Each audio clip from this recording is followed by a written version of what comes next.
GS9 news Marathi channel व Sillod express newspaper मध्ये आपलं स्वागत आहे। सत्य, स्पष्ट आणि निर्भीड पत्रकारितेचा विश्वास। धुळे जिल्ह्यातील आदिवासी भागातील युवकांनी महाराष्ट्रातील आदर्श गाव म्हणून ओळख असलेल्या पाटोदा गावाला अभ्यासपूर्ण भेट दिली। अनुभव शिक्षा केंद्र धुळे यांच्या एक्सपोजर व्हिजिट अंतर्गत ही भेट आयोजित करण्यात आली होती। प्रतिनिधी गोकुळ देवरे।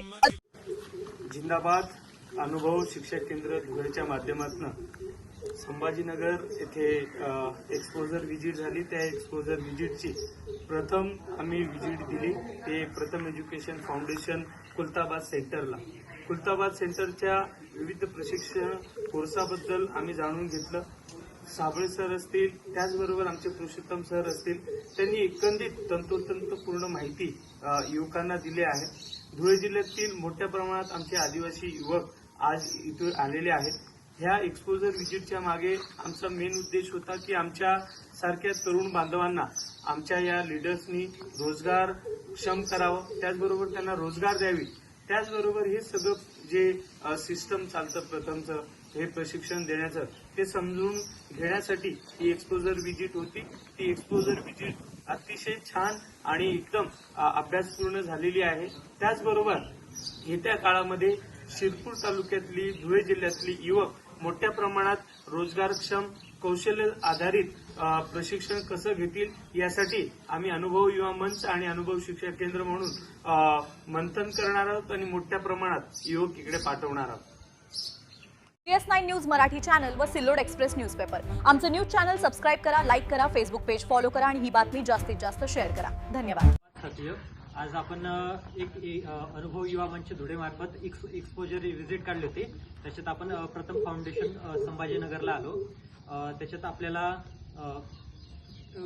इथं कुठले कुठले कोर्सेस घेतले जातात, त्याच्यात हॉटेल मॅनेजमेंटचे किंवा जे इलेक्ट्रिशियनचे किंवा आता सोलरचे किंवा भविष्यात कुठल्या कुठल्या फील्डमध्ये आपण जाऊ शकतो आणि कुठल्या कुठल्या कोर्सेस करू शकतो याची आपल्याला सगळे सदाशिव सरांनी माहिती दिली आपल्याला। आणि आपण कॅम्पस पाहिला, त्याच्यात कॅम्पसमध्ये आपण जे ट्रेनिंग्स इथं आलेले जो 45 दिवसाचा कोर्सेस घेतात त्याच्याबद्दल आपल्याला माहिती मिळाली। ते कसे राहणीमान कसं आहे, त्यांचं डेली रुटीन कसं आहे त्याच्याबद्दल आपल्याला माहिती मिळाली। आणि इथं आम्हाला मस्त राहण्याची सुविधा झाली, नाश्ता वगैरे भेटला आणि खूप इथं जे आपण म्हणतो सरांच्या म्हणण्यावरून आपल्याला कळलं की आपण म्हणतो की रोजगारच उपलब्ध नाहीये, पण ऍक्च्युली आपल्याला कळत नाही की कुठल्या फील्डमध्ये जायला पाहिजे, कुठे वॅकन्सीज जास्त आहे। आपण त्याच्यामुळे इथं आपल्याला समजलं की आपल्याला एक स्किल बेस आणि ज्या फील्डमध्ये डिमांड आहे त्या फील्डमध्ये जायला पाहिजे। आणि जे आपण जी बेरोजगारीची संख्या त्याच्यामुळे की आपण एक्झॅक्ट फील्ड निवडत नाही आणि आपल्याला सरांनी खूप मार्गदर्शन केलं आणि आपल्याला कॅम्पस बद्दल माहिती मिळाली।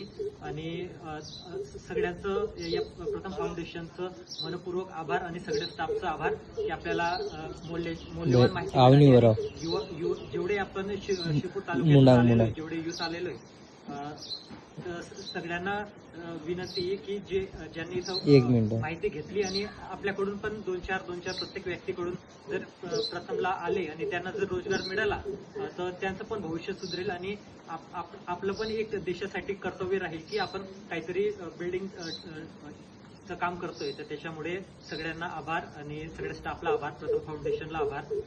दोन शब्द आपले जिजू दादा सांगतील।